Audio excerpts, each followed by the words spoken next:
Hi ಎಲ್ಲೋ ನಮಸ್ಕಾರ ಸ್ನೇಹಿತರೆ. Hope ನೀವೆಲ್ಲ ಚೆನ್ನಾಗಿದ್ದೀರ ಅಂತ ಭಾವಿಸುತ್ತಾ ಸ್ನೇಹಿತರೆ, ಬಾಗಲಕೋಟೆ ವಿಧಾನಸಭಾ ಕ್ಷೇತ್ರ ಉಪಚುನಾವಣೆಯ ಫಲಿತಾಂಶಕ್ಕಾಗಿ ಕಾಯುವಿಕೆ 12 ದಿನಗಳ ನಂತರ ಕೊನೆಗೊಳ್ಳಲಿದೆ. ವಿಜಯದ ಮಲೆ ಯಾರ ಕೊರಳಿಗೆ ಬೀಳಲಿದೆ ಎಂಬ ಕುತೂಹಲಕ್ಕೆ ಕೂಡ ತೆರೆ ಬೀಳಲಿದೆ. ಮೇ 9ರಂದು ಮತದಾನ ನಡೆದಿದ್ದು, ಮೇ 4ರಂದು ಮತ ಎಣಿಕೆ ನಡೆಯಲಿದೆ. ಕಳೆದ 21 ದಿನಗಳಿಂದ ಅಭ್ಯರ್ಥಿಗಳು, ರಾಜಕೀಯ ಪಕ್ಷದ ಮುಖಂಡರುಗಳು ಸೋಲು ಗೆಲುವಿನ ಲೆಕ್ಕಾಚಾರ ಹಾಕುತ್ತಿದ್ದಾರೆ.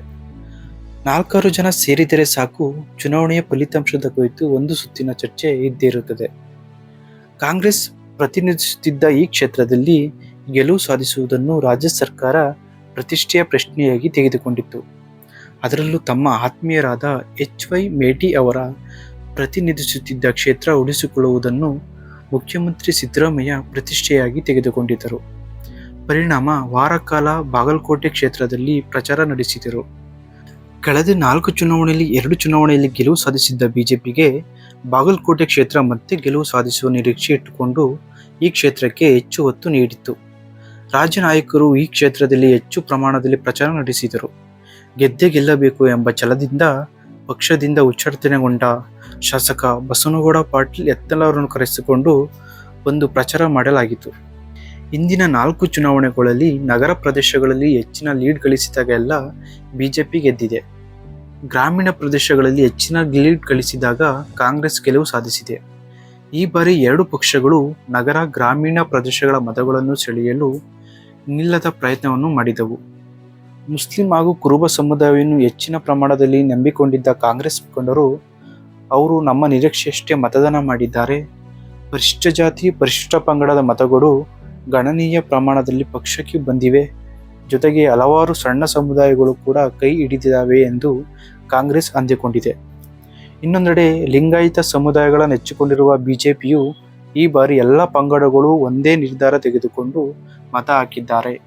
ಜೊತೆಗೆ ನೇಕಾರರ ಮತಗಳು ಕೂಡ ಗಣನೀಯವಾಗಿ ಬಂದು ನಮ್ಮ ಪಕ್ಷಕ್ಕೆ ಹಾಕಿದ್ದಾರೆ ಎಂಬ ಆಶಾಭಾವನೆ ಬಿಜೆಪಿಗೆ ಇದೆ. ಸ್ನೇಹಿತರೆ, ಬಾಗಲಕೋಟೆ ವಿಧಾನಸಭಾ ಕ್ಷೇತ್ರದಲ್ಲಿ 2,59,797 ಮತದಾರರಿದ್ದು, 1,78,265 ಮತದಾರರು ಹಕ್ಕನ್ನು ಚಲಾಯಿಸಿದ್ದಾರೆ. ಅದರಲ್ಲಿ 1,26,999 ಪುರುಷರಿದ್ದು, ಹಕ್ಕನ್ನು ಚಲಾಯಿಸಿದವರು 88,241 ಮತದಾರರು. 1,37,777 ಮಹಿಳೆಯರಿದ್ದು, ಅದರಲ್ಲಿ 90,024 ಮಂದಿ ಮತ ಹಾಕಿದ್ದಾರೆ. ಪುರುಷರಿಗಿಂತ ಶೇಕಡ 1.68ರಷ್ಟು ಮಹಿಳೆಯರು ಕಡಿಮೆ ಮತ ಚಲಾಯಿಸಿದ್ದಾರೆ. ಮಹಿಳೆಯರಿಗೆ ಶಕ್ತಿ, ಗೃಹಲಕ್ಷ್ಮಿ ಸೇರಿಸಿದಂತೆ ಹಲವು ಯೋಜನೆಗಳನ್ನು ರೂಪಿಸಿದ್ದರಿಂದ ಮಹಿಳೆಯರು ಹೆಚ್ಚಿನ ಸಂಖ್ಯೆಯಲ್ಲಿ ಮತದಾನ ಮಾಡಲಿದ್ದಾರೆ ಎಂಬ ನಿರೀಕ್ಷೆ ಕಾಂಗ್ರೆಸ್ ನಾಯಕರಲ್ಲಿತ್ತು. ಅವರ ಮತದಾನ ಪ್ರಮಾಣ ಕಡಿಮೆ ಆಗಿರುವುದು ಅವರಲ್ಲಿ ಆತಂಕ ಮೂಡಿಸಿದೆ. ಮತ ಚಲಾಯಿಸಿದವರಲ್ಲಿ ಹೆಚ್ಚಿನ ಮಹಿಳಾ ಮತದಾರರು ಕೈ ಹಿಡಿದಿದ್ದಾರೆ ಎಂಬ ವಿಶ್ವಾಸದಲ್ಲಿ ಇದ್ದಾರೆ. ನವನಗರ, ವಿದ್ಯಾಗಿರಿ, ಬಾಗಲಕೋಟೆಯಲ್ಲಿ 1,65,527 ಮತದಾರರಿದ್ದು, ಆ ಪೈಕಿ 71,000 ಮಂದಿ ಮತ ಚಲಾಯಿಸಿದ್ದಾರೆ. ಗ್ರಾಮೀಣ ಪ್ರದೇಶದಲ್ಲಿ 1,43,270 ಮತದಾರರಿದ್ದು, ಆ ಪೈಕಿ 1,06,900 ಮತ ಚಲಾಯಿಸಿದ್ದಾರೆ. ಗ್ರಾಮೀಣ ಪ್ರದೇಶದ ನಿವಾಸಿಗಳು ನಗರ ನಿವಾಸಿಗಳಿಗಿಂತ ಶೇಕಡ 13.36ರಷ್ಟು ಹೆಚ್ಚು ಮತದಾನ ಮಾಡಿದ್ದಾರೆ. ಇದರಿಂದ ಕಾಂಗ್ರೆಸ್ ನಮ್ಮದೇ ಗೆಲುವು ಎಂದು ಹೇಳಿಕೊಂಡು ಓಡಾಡುತ್ತಿದೆ. ಅಂದಹಾಗೆ ಎಕ್ಸಿಟ್ ಪೋಲ್ ಕೂಡ ಅದೇ ಹೇಳುತ್ತಿದೆ. ಕಾಂಗ್ರೆಸ್ ಇಲ್ಲಿ ಈ ಬಾರಿ ಗೆಲುವನ್ನು ಸಾಧಿಸಿದ್ದು, ಕಡಿಮೆ ಅಂತರದಲ್ಲಿ ಗೆಲುವನ್ನು ಸಾಧಿಸಲಿದೆ.